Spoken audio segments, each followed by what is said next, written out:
მოგესალმებით. გრძელდება ჩვენი პოდკასტი.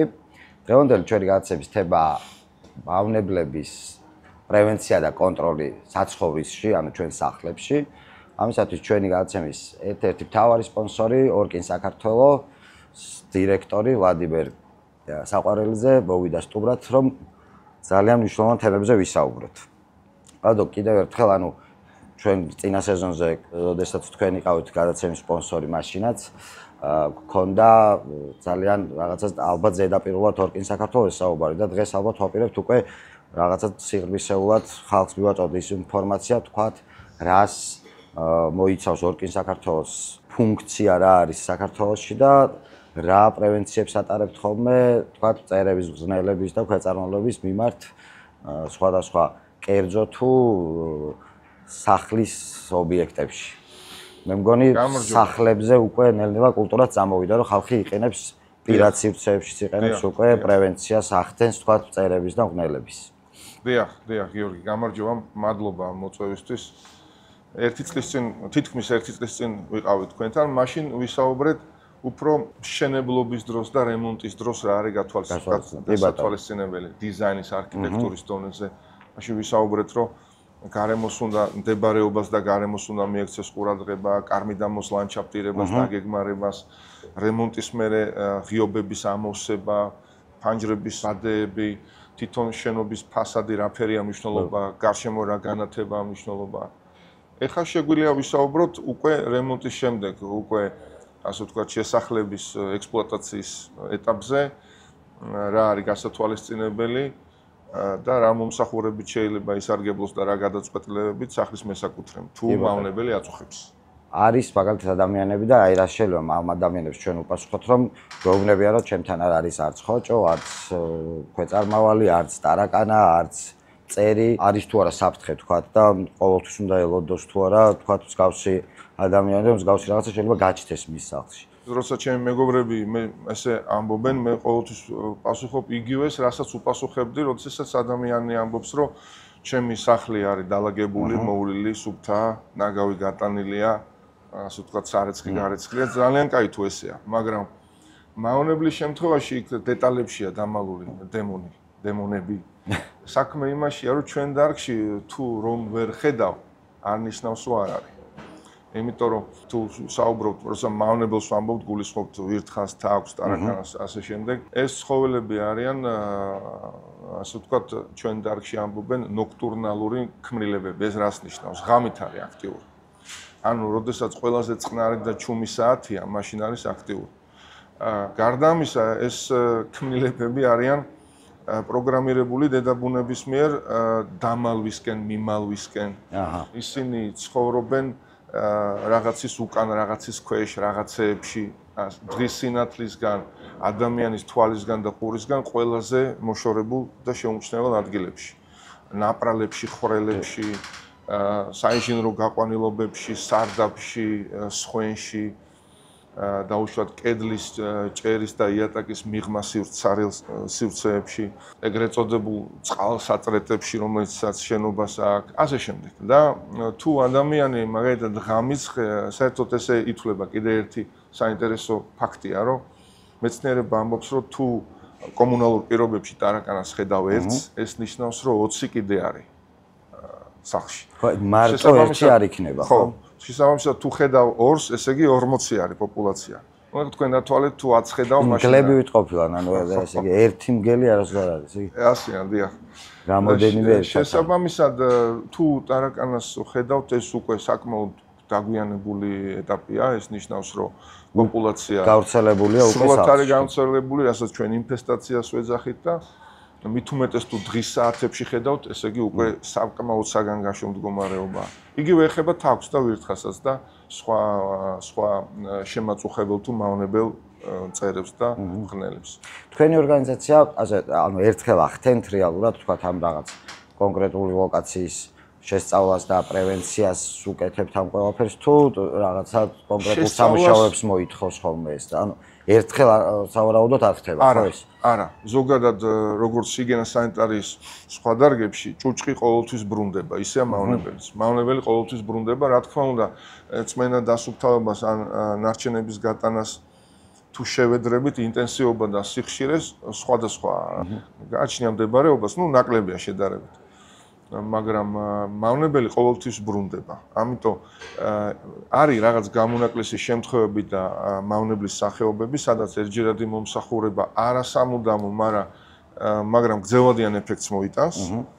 მაგრამ არის მთელი რიგი შემთხვევები და უფრო ხშირად ასეა და აი ეს ხშირად რაც ხდება იმ მავნებლებთან მიმართებაში, თუ გვინდა რომ სახლი, ჩვენი სახლი, ბინა, აპარტამენტი, აგარაკი, არ ვიცი, ტყის სახლი, ქოხი, კოტეჯი დაცული იყოს, ჯობია და ხანდახან აუცილებელია რეგულარული მუდმივი მომსახურება, პრევენციული მომსახურება.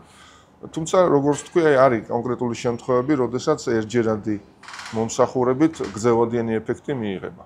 კორპუსის ბინასა და თქვა აგარაკის სახლს შორის ეს მავნებლები განსხვავდებიან ალბათ ერთმანეთისგან. არ განსხვავდებიან. მეცაც გეტყვით რისკი სად უფრო მეტია. ხო, რისკი, მე ვიტყოდი რისკიც და სიხშირე და ინტენსივობა კერძო სახლში უფრო მეტია თუ მას აქვს ეზო, კარმიდამო, თუ გარშემო არის ველური ბუნება, მდებარეობიდან გამომდინარე. თუმცა მთელი რიგი შემთხვევაში მაგალითად ტარაკნის შემთხვევაში აბსოლუტურად თანაბარია. მაგრამ კერძო სახლში უბრალოდ მავნებლის სახეობა უფრო მეტია, სიხშირე და ინტენსივობა უფრო მეტია. და გააჩნია ალბათ ლოკაციასაც ახლა. ლოკაციას გააჩნია დიახ. თიან რეგიონში თქვა შეიძლება ქვეწარმავალი არ იყოს, მაგრამ იყოს სხვა რაღაცები. სადღაც შეიძლება არ იყოს, სადაც თუ დაუშვათ საცხოვრისის მდებარეობა არ ემეზობლება სიტყვაზე ქვეწარმავლის ჰაბიტატს, გავრცელების არეალს, მაშინ ხო, შესაბამისად ნაკლებია რისკი. ზოგადად მავნებელი ეს არის, მავნებელს მეცნიერება ეძახის, თუ ცხოველი ერთი შეიჭრა მისთვის არაისტორიულ და არაბუნებრივ გავრცელების არეალში და მეორე თუ ეს ცხოველი იმ გარემოსთვის ეს არის საზიანოა, მაშინ ის არის მავნებელი.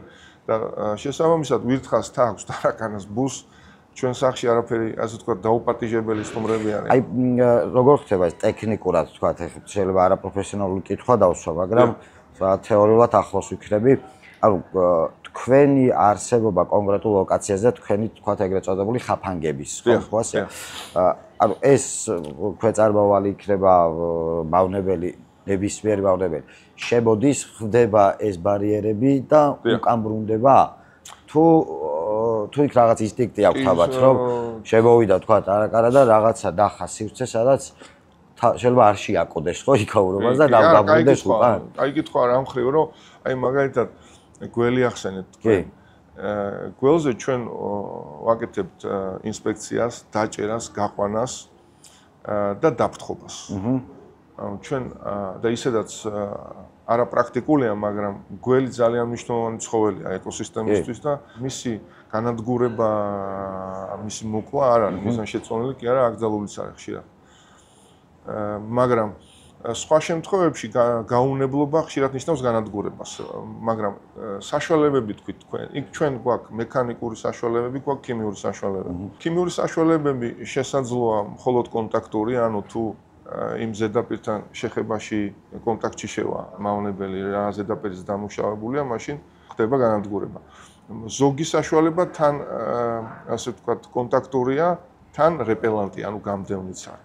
ასეთი საშუალებით უფრო გარედან ვამუშავებთ ხოლმე. ჩვენ ესეთი პრინციპი გვაქვს, რომ ებრძოლე მავნებელს გარეთ, სანამ ისინი შემოვლენ შიგნით.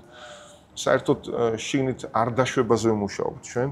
და ამას ვაკეთებთ სხვადასხვა ხაფანგები ახსენეთ თქვენ, მექანიკური ხაფანგები, წებოვანი ხაფანგები, ქიმიკატების სხვადასხვა არსენალი გვაქვს.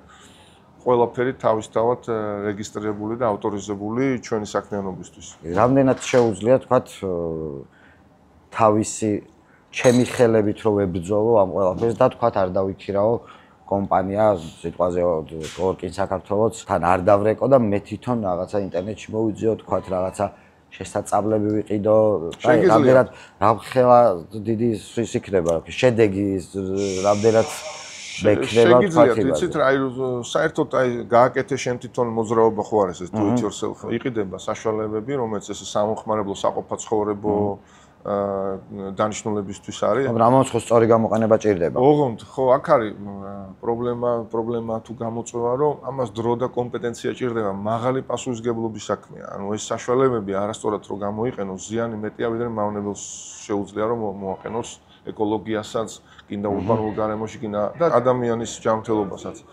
შესაბამისად, საჭიროა თვითონ ამ ცხოველების ცოდნა ბიოლოგიის დონეზე, საჭიროა აი ამ ქიმიკატების და არაქიმიკატის საშუალებების ცოდნა, ხელსაწყოების ცოდნა, უსაფრთხოების ცოდნა. სამეცნიერო მიმართულებაში უნდა ჩაერთო ჯერ და მე თუმცა აი დაუშვათ მასივრის უკან რო თაგვის ხაფანგი დადოთ და დაელოდოთ თუ დაიჭერს თავს ამას არაფერი ხელით არ გიშლით, თლად იყავით, რომ თითე არ იტკინოთ უბრალოდ, ძლიერი დარტყმა აქვს მექანიკურ ხაფანგს და თუ ეს არ უშველის, მე მოგმართეთ ჩვენ. შეგიძლიათ თქვენ თვითონ საბრძოლო საშუალებები რაც არის, თქვათ ეს არის ხსნარები, რაღაც ხაფანგების, რამდენად უსაფრთხოა სიტყვაზე ბავშვებისთვის, ცხოველებისთვის, ანუ სახლში თქვენ რომ რაღაცებს მოაწყობთ იქ. ოჯახის წევრები შვიდათ უნდა იყვნენ სიტყვაზე, რომ არაფერი სიტყვაზე ან ალერგია აიღონ, ან რანან მოიწამლოს. მოკლე პასუხია, რომ დიახ, ოღონდ აი დანიშნულების შეუსაბამო გამოყენება წამალიც კი საშიშია, ხო, ფარმაცევტიკას გულისხმობ. ან მოგეხსენებათ ძალიან ბევრ საყოფად ცხოვრებულ ნივთს აწერია, რომ ბავშვებისგან მოაშორეთ ბავშვებს. თუ პასუხისმგებელი პროფესიონალის ხელშია ეს საშუალება და თუ ის იყენებს დანიშნულების მიხედვით მიზნობრივად, და თუ ის არის პროფესიონალი, ეს რა თქმა უნდა უსაფრთხოა. ბავშვისთვისაც, მოზარდისთვისაც და შინაური ცხოველისთვისაც. ოღონდ არის რაღაცეებზე, რაზეც ხარები უნდა შეთანხმდნენ. მაგალითად, ორკინის შემთხვევაში ჩვენ ვცდილობთ, რომ რაც შეიძლება თავიდანვე მეტი კომუნიკაცია ქონდეს დამკვეთთან, იმიტომ რომ პასუხისმგებლობა ორივე მხარემ უნდა აიღოს. ჩვენ და დამკვეთის ურთიერთობა გავს ექიმის და პაციენტის დიაგნოზზე, მეთოდზე, კურნალობის, საშუალებებზე. ექიმია პასუხისმგებელი, მაგრამ პაციენტმაც თავის როლი უნდა შეასრულოს. რომ აი ეს საფრთხეები სრულად იყოს თავიდან აცილებული. რემონტის პროცესში არის ანუ რაღაც უფრო კარგია, რომ თქვათ მე რომ აი სარემონტო სამუშაოები მიმდინარეობს, უკვე გავდივარ ბოლოსკენ და არ მინდა რომ აი რაღაცა სახლში რომ გადმოვალ დამხვდეს ან ხოჭო, ან ის ან ამის შემდეგ.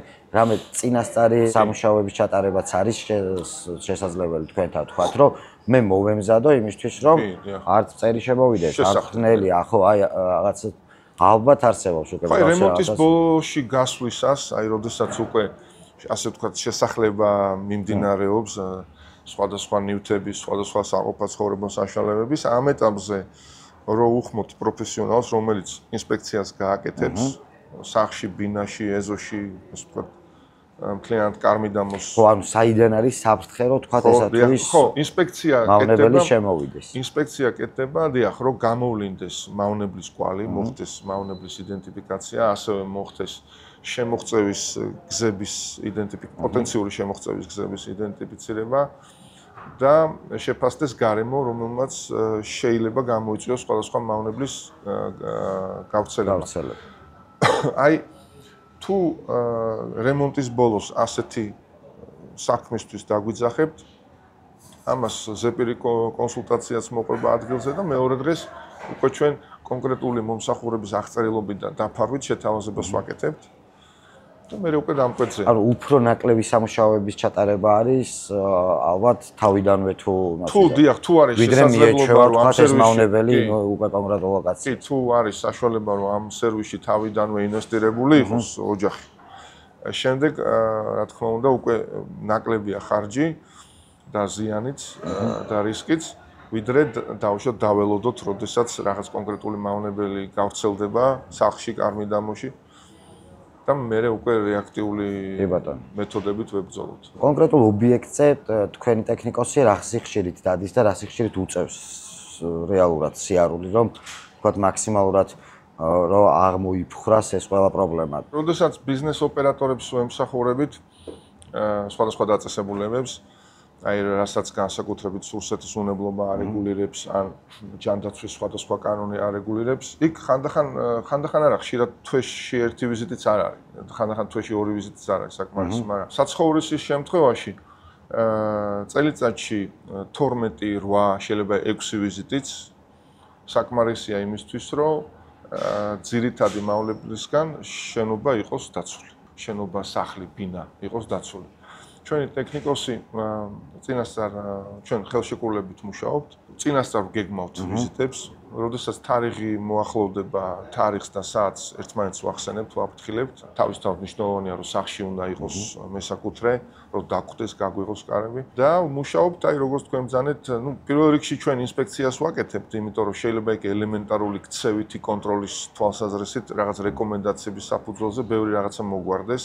დამკვეთმა უბრალოდ საყოფაცხოვრებო პროცესების შეცვალოს სიტყვაზე ნაგავს თუ აგროვებდა კარებთან ცოტა შორს გადადოს ან და სიტყვაზე ნაგვის урნა დახუროს და შეიძლება ბუზის პრობლემა მეწელა და ეშველოს მაგითი მაგრამ სხვა მხრივ ჩვენ მე აი მექანიკური და ქიმიური კონტროლი ქიმიკატების მეშვეობით მუშაობთ სხვადასხვა ფორმულაციის ქიმიკატებია სხვადასხვა მწერისთვის სხვადასხვა ზედაპირისთვის სხვადასხვა კრიტიკული წერტილებისთვის სხვადასხვა ეს აპლიკაციის საშუალებები ჭირდება და იგივე ხაფანგებიც და მონიტორის საშუალებები სხვადასხვა მწერის სხვადასხვა საშუალება აქვს თავისთავად ძირითად ღრნელს თავს და ვირთხას სხვა საშუალებები აქვს და ამ საშუალებებით მუშაობთ ისე როგორც რეგულარულად წმენდა დასუფთავებაა სახლის საჭირო ან გნებავთ ნარჩენების გატანა ისე ჩვენი მომსახურება რეგულარულია მუდმივია და შენობა შესაბამისად მავნებლისგან სუფთაა ძალიან კარგი მე კიდე შეგახსენებთ რომ გამოიწეროთ ჩვენი YouTube არხი მსგავს საინტერესო კითხვებზე სანამ ბოლო კითხვაზე გადავალ არ გამოგრჩეთ რომ გამოგვიწეროთ ადო გადაცემის ბოლოსკენ ალბათ მაყურებელსაც უკვე გაუჩნდებოდა იმის კითხვა რომ როგორ შეიძლება რომ დაგიკავშირდეთ. შეგიძლიათ დაგვირეკოთ, შეგიძლიათ Google-ში მოგზავნოთ და დაგვირეკოთ, შეგნებავთ ვებსაიტზე შევბრძანდეთ. ორკინ საქართველო. orkin.g. Google-ში orkin საქართველო. ვებსაიტი orkin.g იქ შეგიძლიათ დაგვირეკოთ თუ არა სამუშაო საათებია, მესიჯი დაგვიტოვოთ.